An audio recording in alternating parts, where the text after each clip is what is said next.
तिकडे गडचिरोली शहरामधील गोकुळवाड परिसरामध्ये कंत्राटदारानं अनेक दिवसांपासून रस्ता खोदून ठेवलेला असून दुरुस्तीचं काम संत गतीने सुरू असल्यामुळे नागरिकांमध्ये तीव्र नाराजी आहे। खोदकामानंतर रस्ता पूर्ववत न केल्यामुळे या मार्गावरून प्रवास करणाऱ्या वाहन चालकांना मोठा त्रास सोसावा लागतोय। दुचाकीस्वारांना या उखडलेल्या रस्त्यामुळे जीव धोक्यात घालून प्रवास करावा लागतोय।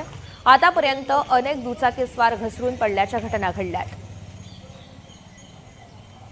याचा आढावा घेतलेला आहे प्रतिनिधी मनीष रक्षमवार यांनी। पाहूया। आपण गडचिरोली शहरातील गोकुळनगर या परिसरामध्ये आहोत। या परिसरामध्ये रस्ता खोदून ठेवण्यात आलेला आहे। कंत्राटदारांनी मागील कित्येक दिवसापासून हा रस्ता खोदकाम करून ठेवलेला आहे। या ठिकाणी पावसाळ्यामध्ये अनेक वाहन चालक पडलेले आहेत, अनेक दुर्घटना घडलेल्या आहेत, परंतु कंत्राटदार या मार्गाचं काम पूर्ण करत नाहीये। या ठिकाणी काही नागरिक जमा झालेले, आपण त्या नागरिकांकडून जाणून घेऊया ते काय सांगणार आहे। कारण की या ठिकाणी प्रत्येक चुरी गिट्टी टाकून ठेवण्यात आलेली, या गिट्टीवर सुद्धा अनेक लोक पडलेले आहेत। या ठिकाणी काही नागरिक आहे, आपण त्यांच्याकडून जाणून घेऊया ते काय सांगणार आहे। काय सांगा? 5 महिने झाले नाल्या खडले तसेच ठेवले।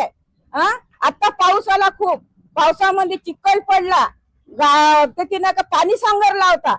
आम्ही बोंबललो म्हणून 2 गट्टे मुरुम आणले ट्रॅक्टर, अधिक मग गाडन झाला, गाड्या फसल्या, अधिक बोंबललो नगर शेवटाच्या माग आता आणून चुरी टाकले। आता 15 दिवस होते चुरी टाकलेले।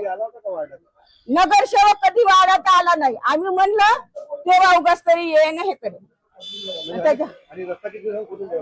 5 महिने झाले, 5 महिने झाले रस्ता खोदलेले 5 महिने। 5 महिन्यापूर्वी हा रस्ता खोदकाम करण्यात आलेला आहे, परंतु कंत्राटदार या मार्गाकडे दुर्लक्ष करत आहे असं नागरिकांचं म्हणणं आहे। एनडीटीव्ही मराठी करता मनीष रक्षमवार, गडचिरोली।